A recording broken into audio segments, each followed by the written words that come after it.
Hello and welcome to Nationwide on the network service of the NTA. Remember, you can watch this broadcast from any part of the world from our website or on YouTube. And you can follow all our social media handles for updates. Now, the People's Redemption Party has withdrawn from the Osun Governorship election slated for Saturday. This was confirmed at the party's National Executive Committee, where concerns were raised about the negative effects of obvious inactivity of the governorship candidate of the party in Osun State, Mr. Ayowole Adedeji. A statement by the National Secretary of the party, Babatunde Ali, indicates that both the party structures in Osun State and at the national level had considered all options before withdrawing from the election, adding that a 5-man disciplinary committee has been set up to investigate the governorship candidate of the party for staying abroad since his emergence as the governorship candidate of the party, which led to the party's inability to campaign until 2 weeks to election, thereby jeopardizing efforts at creating awareness. The committee is expected to investigate the alleged overseas fundraising of the Osun governorship election without corresponding campaigns in the name of the party at state level. Meanwhile, key players on NTA's Good Morning Nigeria have expressed optimism that the Osun governorship election will record significant improvement as lessons from the Ekiti elections will be applied during the polls set for Saturday. Lydia Sampson reports. Security is critical to a peaceful election, and to mitigate any unforeseen challenge during the Osun governorship election, the Nigerian Police Force says adequate land, air and marine surveillance has been deployed. Because of the number of local governments, for instance, we are deploying over 21,000 policemen, and this includes land deployment. It includes deployment on the waterways, and of course, it includes deployment of our air arsenals. He gave a note of warning to persons contemplating vote trading, stressing that the long arm of the law will not spare them. For the electoral umpire and non-governmental organizations, the early deployment of sensitive and non-sensitive materials is a good omen. For now, we have over 1.4 million PVC collected. But for the PU and some other things, the data will be collected before the close of office today, and it will be made available to all the EOs and then to all our PUs. So that will be a determining factor in determining the deployment and then the issue of a lead of margin in the election. One thing we saw that the INEC did in Ekiti was that for some polling units with a large number of voters, they had more than one BVAS deployed to those polling units. But we saw that in some polling units, they did not have more than one. So we also hoping that there is some level of clarity on how many BVAS will be deployed to polling units, a large number of registered voters, and that this is done equitably. They are optimistic with synergy among key players. The election in Osun will be conducted successfully as the electoral process continues to be strengthened. In Abuja, Lydia Sampson, NTA News. And the Center for Democracy and Development is urging the electorate and other citizens to stand against any form of Electoral Act violation which could mar the outcome of the Osun governorship election slated for Saturday, 16 July. The group raised the concern on the need for credible elections in Nigeria at a media conference in Abuja. Kenneth Nanim was there for NTA. Center for Democracy and Development, an independent election monitoring group, is also set for the second off-cycle election this year. with the July 16 Osun governorship polls. Here, the group is commending INEC for the introduction of ICT in the conduct of Ekiti governorship election last month and urges improvement during Saturday's exercise in Osun. It is very important for INEC to build on the progress made in Ekiti and address any other challenges with its operations. The center is also urging stakeholders to avoid vote buying, violence, spread of fake news, unguided utterances before, during and after the polls. It is not something that we can leave to the public authorities alone to solve. All of us have a civic duty to take conscious efforts to prevent and discourage it. The CDD-ECA is hosting a fake news walk for the purpose of tracking and countering fake news and misinformation about the election. It is hoped that the recent signing of the peace accord by the governorship candidates will ensure that their supporters refrain from violent activities regardless of the result of the polls. Center for Democracy and Development also wants relevant stakeholders to play complementary roles to ensure an electoral outcome that will be generally accepted as free and fair. Kenneth Nanim, NTA News. We have a crew in Osun standing by to give us feelers of what's happening since our earlier update on Panorama, and Namdi will be giving us all the latest from Osogbo. Hello, Namdi. Hi, Najatu. How are you doing today? Yeah, can you tell us what's the latest? We spoke with Lanre earlier on, who told us that the mood is fantastic and everything seems to be going well. What else is new? That's correct. Well, Najatu, that's correct. Well, you've actually, I think in the course of our transmission today, we've had Larry come on, we've had Bode also come on, and both times they've had to give you updates basically on what's been happening in not just Osogbo, but of course across other parts of Osun State. And just to give you a sense of what we know for a fact, not just for security, but in terms of the ambient around Osogbo, yes, indeed, the town is still very much peaceful. In terms of that, I mean, nothing has really changed other than saying that we're having to see the presence of more security personnel across major parts, of Osogbo, the state's capital. But of course, that's to be expected. It is the eve of election day, and as the clock ticks towards the DR, we expect that there will be increased security. And let me just quickly say here, Najatu, that there are reasons for this. In the days leading to this election, there were some concerning events or occurrences. You recall the attack on the home of one of the candidates of this, participating in this election. Of course, we've had some pockets and incidents that have caused security agencies to actually, spread their wings and try to, increase their presence here.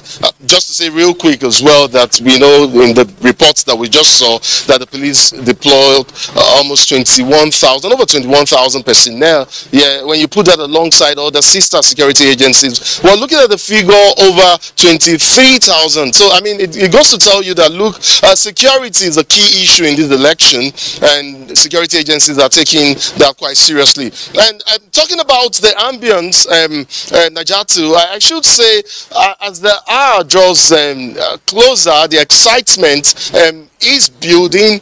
We do hope that in the early hours, when polls open, it would have, we would perhaps hit a peak at that time. It will probably have built to a crescendo, and we should see people coming out to participate in this polls.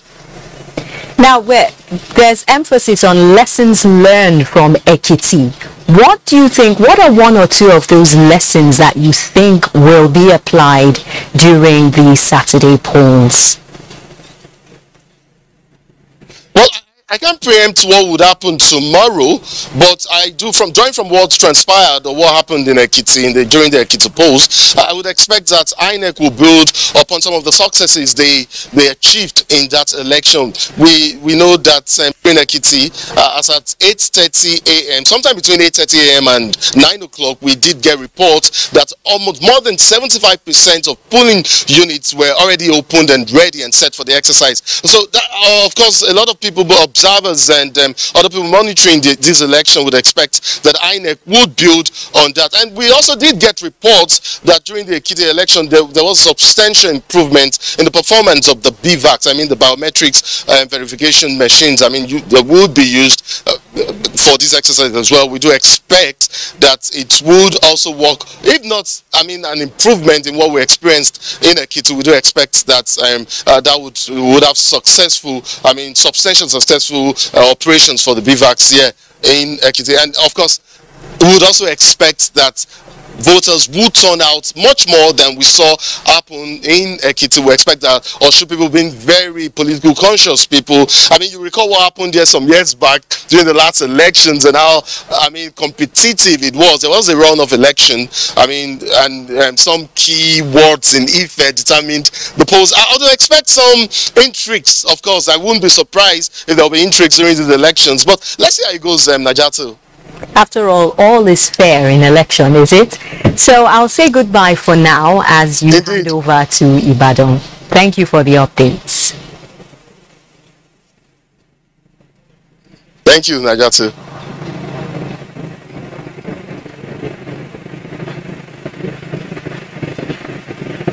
All right, then. So I'll just, Najatu, if you're still there, I'll just quickly hand over to my colleague, Funke. She's in the studio, in our Oshogbo studio here, and she'll be bringing you some reports, I mean, of events and happenings there in Oshogbo. Funke, it's over to you.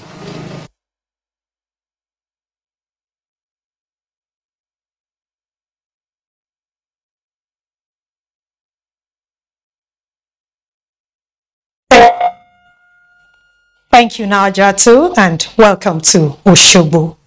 Ahead of Osun governorship election, the Nigeria Police Force has vowed to deal decisively with any electoral offender during the conduct of the governorship election. The Deputy Inspector General of Police, who is coordinating the Osun election, Johnson Babatunde Kokumo, stated this at a joint meeting with heads of security agencies, NGOs, and frontline observers. Segun Lawole reports. It is understandable at a period like this to have a heavy presence of security personnel in nooks and crannies of Osun State, where elections are to take place on Saturday. Series of engagement with critical stakeholders continue by the police. It has therefore become expedient for the top hierarchy of the police to hold meetings with such critical stakeholders, including civil society organizations, local and foreign observers, sister security agencies, and the media on the rules of engagement and the general conduct, all geared towards a smooth and successful election. The Deputy Inspector General of Police, Johnson Kokumo, is to coordinate the security apparatus for the election. In synergy with other services, particularly the military, we are having the outer ring of personnel to ward off criminal elements from making incursion into Osun State from neighboring states. The inner rings of stop and search will involve other services, the police and other law enforcement agencies. Adequate patrol has been put in place to ensure that there is no threat to the peace in Osun State. DIG Kokumo also warned the electorate against selling their votes on election day. We will leave no stone unturned to ensure that those who are involved in buying and selling of votes are brought to book.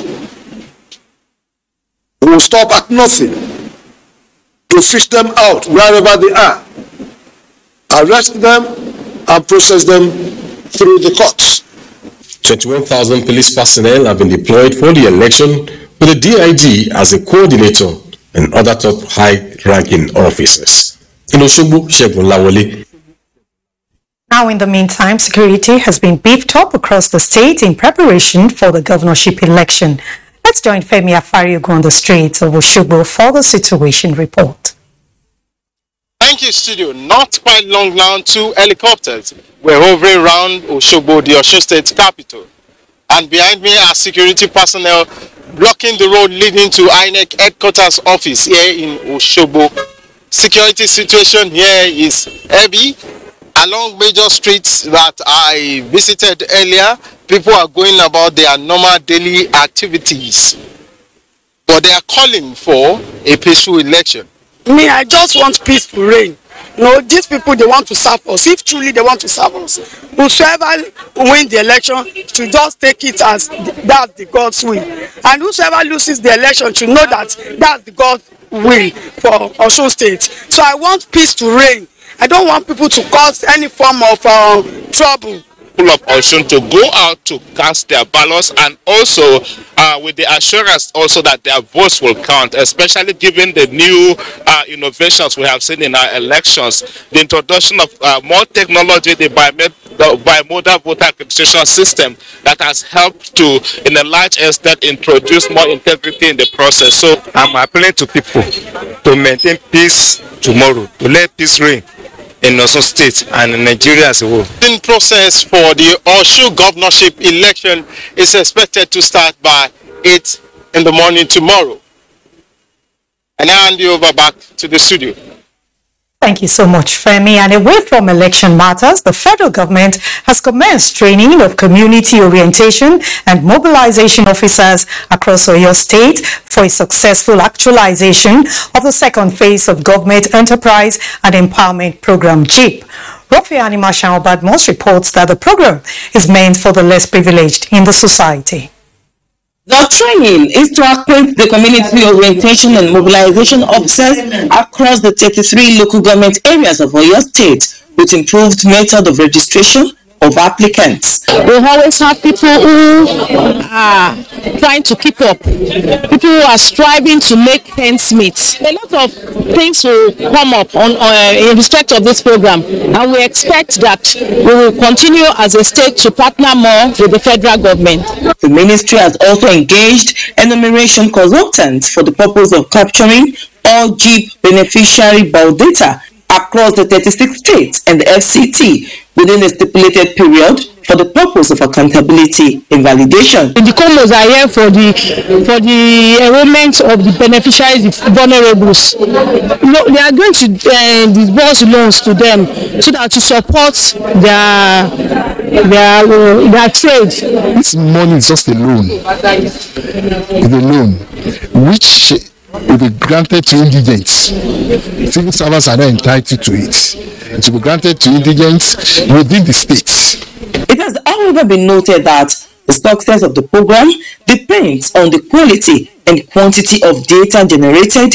Subsequently, the beneficiaries of the trader money and market money schemes shall have access to loans after the completion of individual enumeration process.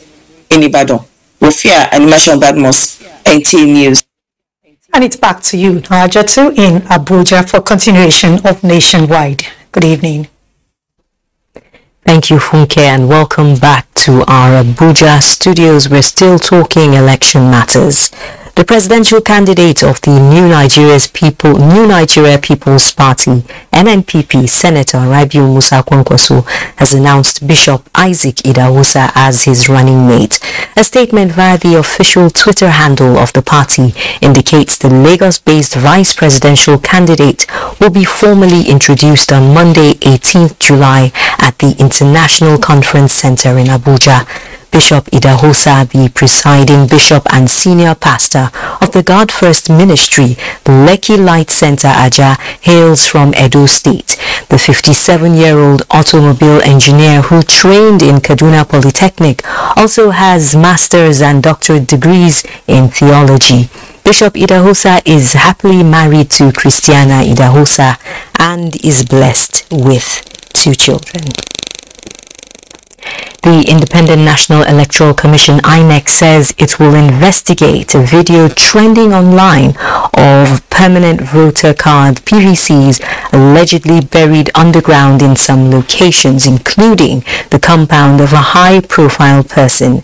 The Commission, in a statement by its National Commissioner for Information, Festus Okoye, indicates it will not take these allegations lightly, and anyone found culpable in this, quote, diabolical scheme clearly intends to disenfranchise Nigerians and will be sanctioned under the law, end of quote. The statement further notes that PVCs have been printed for all valid registrants in Nigeria up to 14th January 2022 and delivered to all states of the Federation for collection by voters. Meanwhile, the Commission is appealing to those who found the allegedly buried PVCs to deliver them to the nearest state or local government office of the Commission. It's time for a break. Do stay tuned for more reports. Thanks for staying tuned. 5 months after the industrial action embarked upon by the Academic Staff Union of Universities, ASU, the Minister of Labour and Employment, Dr. Chris Ngigi, says renegotiation for conditions of service required by the various unions have spilled over from their ministries, and his intervention has not yet yielded the needed cooperation from ASU. Lydia Sampson reports. Given an insight to the contending issues on Good Morning Nigeria, the minister says a renegotiated agreement has not been reached. The head of Nigerian Labour Congress, Comrade Ayuba, is also heading what we call ITU, International Trade Union Organization, of about 160 countries. So Nigeria stands on a good pedestal on labour issue, and in the ILO, in the international fora, globally. So we expect to do the best of global practices here. So my role is to make sure that this is done. He says though federal government had accepted the University Transparency Account System UTAS presented by ASU, other unions in the universities also came up with preferred payment platforms, indicating that there is no unity of purpose. Increase for countries only. They will be added to the present university wage bill 420 billion. It comes down from 560. If you reduce that of the countries, which are the other unions, SANU, NASU, technologies, and it will come down to this. And you add it to the existing 405 billion. You are talking about 800 and something billion additional. Annual. And when you add it on the present 3172 billion, we are talking about a trillion plus. With no end to the strike in sight, he urged parents and other stakeholders to continue to appeal to ASU to call off the prolonged industrial action. In Abuja, Lydia Sampson, NTA News. The National Industrial Court sitting in Abuja has ordered an upward review by the Revenue Mobilization and Fiscal Commission of the salaries and allowances of judicial officers in the country with immediate effect, delivering the judgment in a suit seeking to increase the salaries and allowances of judicial officers filed by Sebastian Hon. Justice Osatomwen Obaseki Osage held that given the current socio-economic realities both locally and globally, the salaries of judicial officers are not only low but embarrassing. The court pegged from 10 million naira to 7 million naira as monthly salaries for different levels of judicial officers in the country. The court also held that the failure of concerned authorities to review the salaries of judicial officers since 2008 is unconstitutional, and therefore ordered the Attorney General of the Federation, who is the third defendant in the matter, to ensure the judgment is enforced. The judge has said that from now on, in every year or every 2 years at least, the salary should be reviewed. Why not? Today is a watershed. Today is the hallmark of a new dawn, in the justice sector of this country. I believe that this fight is not personal. This fight is for everybody in Nigeria. To climate matters now. With a new leadership in the Ministry of Environment, the federal government is now targeting the implementation of the Climate Change Act. Also up for consideration is the expansion of the Ogoni cleanup exercise to other parts of the Niger Delta region. Onengie Fineface reports. Nigeria's Climate Change Act provides legal framework for addressing the triple crisis of biodiversity loss, climate change and pollution. The Act is designed to guide national response to climate change-induced extreme weather events in the country. The Federal Ministry of Environment, with our new leadership, is expected to fast-track implementation of the Climate Change Act, while extending the successes in the Ogoni cleanup exercise to other parts of the Niger Delta region.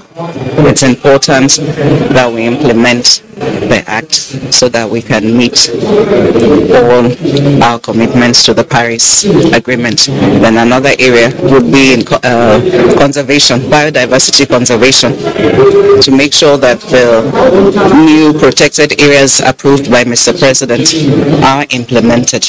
We have to look at the remediation of the Niger Delta as a whole and not in isolated part. Good thing we've done the pilot in Ogoni, it's working, but we just need to fine-tune that process. It is working, we need to fine-tune the process, and we must commend the President for setting the precedence that yes, this thing is doable. Experts also want the federal government to commence work on the Center of Excellence in Environmental Remediation in Ogoni land, in line with the UNEP recommendation. Onengie Fineface, NTA News. Key players at a project closeout for the Sustainable Development Goals Joint Program on Social Protection in the country have recommended upgrading digital payment to beneficiaries of social support in Nigeria in order to prevent waste of limited resources. Adebola Brookslin reports. 6,000 people, most of them women, girls and persons living with disabilities, have benefited from the United Nations Social Protection Joint Program in a bid to accelerate key sustainable development goals in Nigeria. This closeout is to review the social protection policy, benefits and impacts on the poor and vulnerable in the country. This event will reignite our commitment to ensure sustainability of the achievements thus far and improve on the fiscal space to enable all Nigerians benefit from the reviewed National Social Protection Policy. The program by United Nations in collaboration with relevant government implementing agencies has helped in minimizing conflicts of interest among MDAs. That the state has the right policies, the right mechanisms and the right intent to be able to help children and women to access services in a more friendly fashion. When giving cash transfer, we provide that health coverage. It reduces the burden of people spending out of pocket for healthcare services. It also ensures that people have access to health services as needed, particularly pregnant women and children. Before we have many children with disability that are out of school. Now presently they enroll in schools. It's not just policy, it's putting money in it. And on the UN side, we will try to learn from this and replicate the support in other states, including mobilizing further support. Key players say the $2 million program is contributing to poverty reduction, good health, well-being, and reducing inequalities in Nigeria. Adebola Brookslin, NTA News. The World Bank-assisted State Financial Transparency and Sustainability Program is winding down And the federal government says it has so far disbursed about 262 billion naira to states as grants in the second tranche of the $750 million financing. The national coordinator of the program, Stephen Okon, stated this at a workshop organized for civil society organizations in Abuja. Neka Uku reports. Quality assurance. The State Fiscal Transparency, Accountability and Sustainability Program, CEFTAS, is a World Bank-assisted program designed to encourage a common set of fiscal behavior aimed at strengthening transparency and accountability among the states of the Federation. $1.5 billion was committed to the project in 2 tranches in December 2018 and 2020 with remarkable success. Currently, we are also in the process of making more disbursements for the 2020 APA, we call it, and the 2021 APA. So the 2021 APA, which we expect to disburse in October, will be the last of this disbursement. As the program gradually rounds off, there are concerns about the sustainability of fiscal reforms. This informed the engagement of CSOs for smooth landing of the program. I think this is where the critical game have to come to play. The dangling fund is closing, which means whoever is operating based on the fund will stop unless someone else put a pressure on him. And this is the purpose of this meeting. As CSOs, that is civil society organization, we usually watch, talk, and find out gaps so that we can be able to explain to government, this is where you can do better. At the end of the workshop, the CSOs are expected to be equipped with the knowledge and skills to ensure that fiscal transparency and accountability are sustained in states' public financial management activities. In Abuja, Neka Uku, NTA News. The German government, the World Food Programme and UNICEF have announced 40 million euros resilience and essential services support in northeastern Nigeria. In a joint statement, the organizations indicate 500,000 conflict-affected people will benefit from a new humanitarian and development package.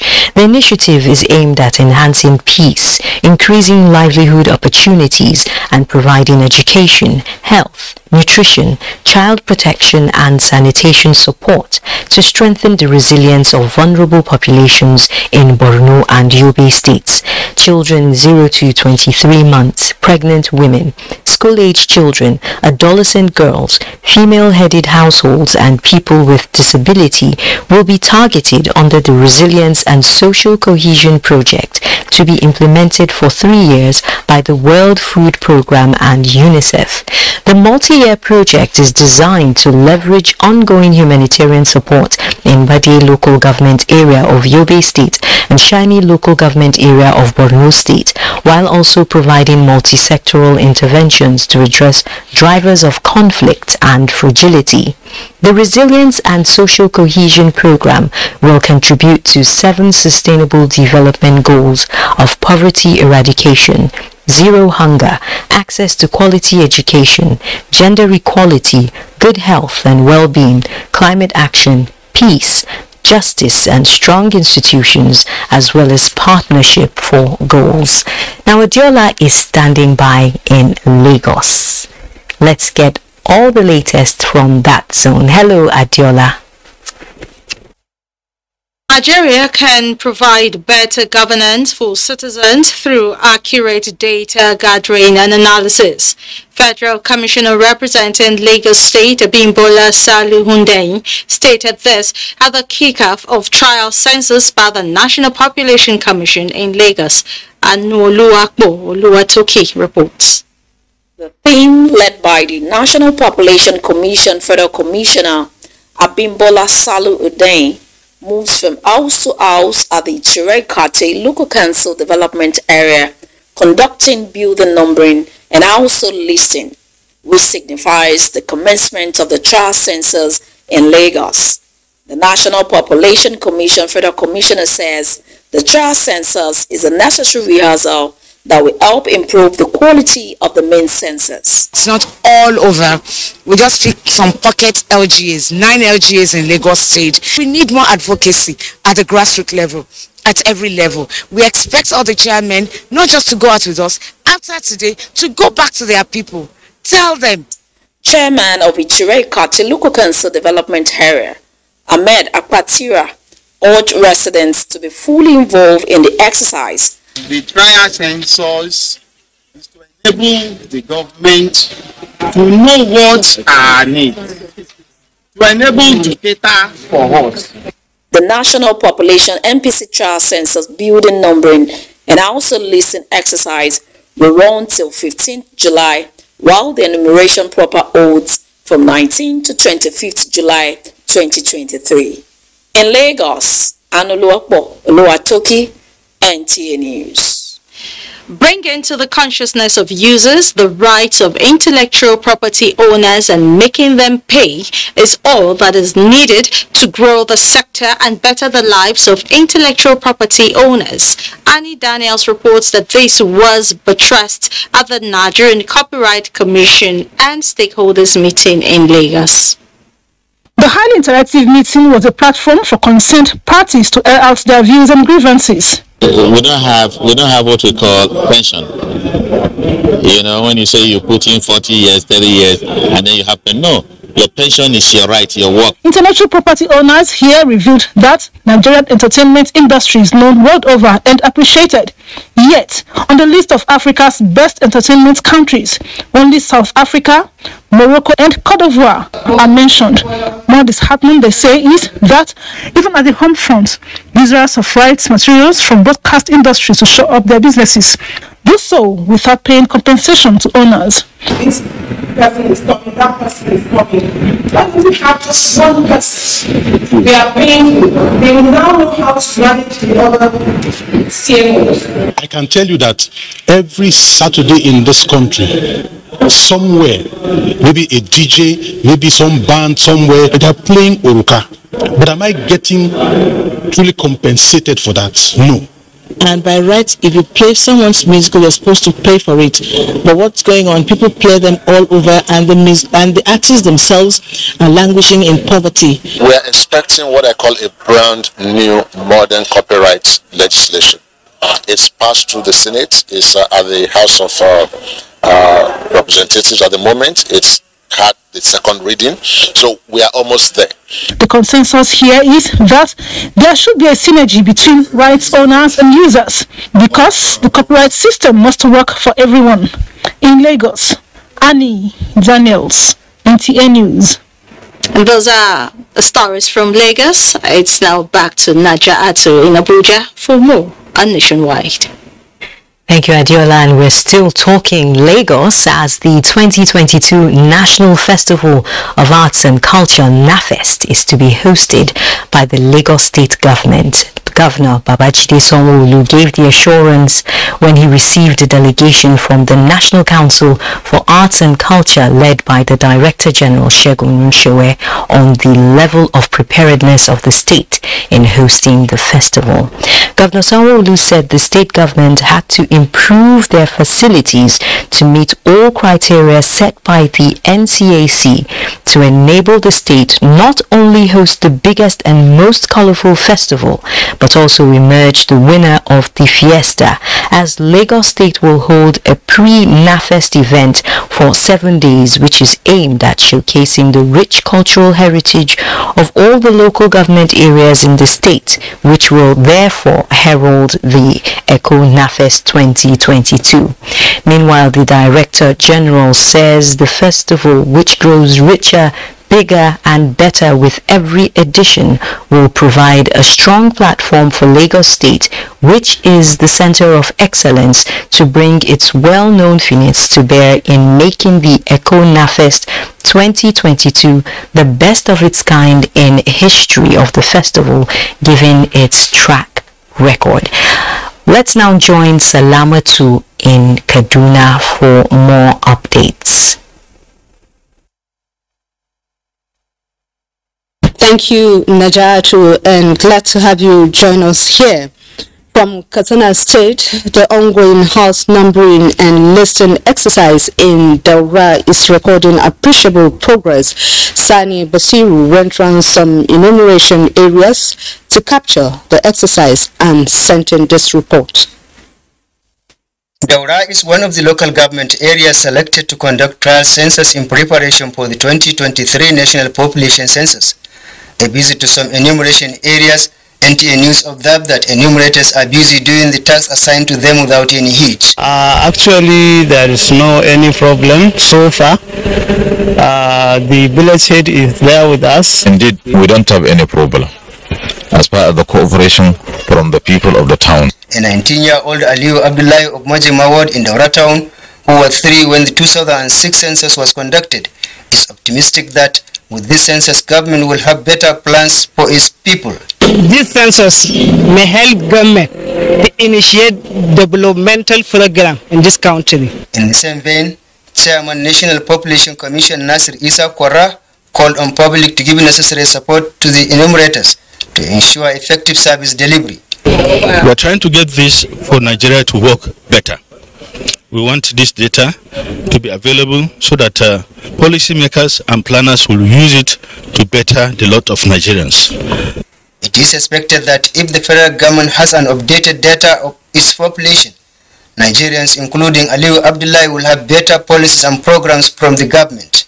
From Daura, Sani Basiru, NTA News. And from Daura, Katsina State, Kano State government is designing a new master plan for sustainable infrastructural and economic development. Governor Abdullahi Umar Ganduje stated this during an inspection visit to the site of some major capital projects in Kano metropolis. Abdullahi Mustafa tells us more. In the last 7 years, Kano State government has constructed 7 flyovers, underpass and tunnels to ease vehicular movement in the ever-busy sections of the state capital. Of this number, 5 have been completed and put to use, while 2 are nearing completion. This 1-kilometer bridge being built within the Kano Central Business District is designed to end traffic congestion around Kantunkwari Textile and Kwanasenga Essential Commodities markets. It is expected to be ready before the end of this month. Governor Abdullahi Umar Ganduje, who expressed satisfaction with the quality and pace of work so far executed, assured of plans to sustain this infrastructural revolution. We have done design so that subsequent governments will have a master plan to build on that. And in few years' time to come, Kano State, Kano Metropolitan City will be compared with any other mega city in the world. He also disclosed that President Muhammadu Buhari is expected to be in Kano to inaugurate these and other mega projects before the end of September. In Kano, Abdullahi Mustafa, NTA News. And that's our package from here. The Barbari from our Port Harcourt Network Center is next with her stories from that end. But after this time out, stay tuned.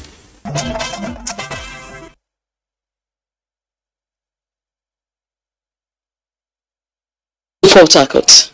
Mixed reactions have trailed the alleged discovery of permanent voters card in a drain in Port Harcourt. Robin Sindata reports that the River State Police Command is yet to recover the PVCs for further investigations. This is the exact spot where a large quantity of PVCs were dug out of the drainage. It was on Wednesday, 13th July at about 9 a.m. when one of the men involved in clearing of the drains at Apogu Estate, Rumodara, Port Harcourt, raised an alarm when he cited what he thought was a bag of money, but later discovered was a bag full of permanent voters' cards. So as he was bringing the bag out, I was sitting in my shop here. He said, hey, he thought it's $1. We now start shouting that, hey, it's a voter's card.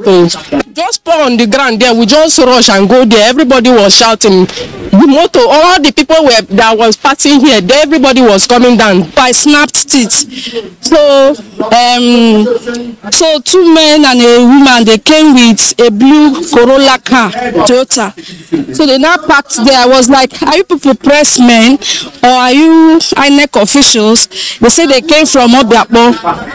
They now made away with this, that. The chairman said they should bring the voters card. I requested for ID card. I just saw Obiakpo City local government. I've not really pictured the name. The man now rushed and collected the card from me.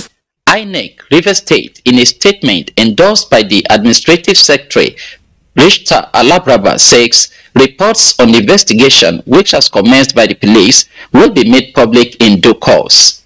The State Police Commissioner, Friday Ebuka, in a phone conversation, had this to say. And they go there, they didn't do anything. They asked the DPU that one day did not see anything. Asked the DPU that should make a quarrel, ask people. They did not see it. And I asked the INEC whether their own is missing. They said nothing is missing. Efforts to reach Obiakpo Council chairman at the time of filing this report proved abortive. In Port Harcourt, Robinson Delatede, NTA News. The Crestford State government is concessioning 9 of its factories. It has also signed an agreement with the Canadian-British University to enhance their operations and create more jobs for the people in the state. Paul Abel reports. With the Governor Ben Ayade administration at its twilight and in fulfillment of the yearnings of the people through a referendum conducted in 2021, this signing between the state government and a private business group is to allay the fears of the people over placing government industries in private pockets through a public-private partnership for holistic development. So we choose the option of concessioning because we wanted the assets to remain the property of Cross River State. But we also needed to protect the concessionaire because the concessionaire itself also has investment on the capex end. The group promises to satisfy the objectives of the joint venture.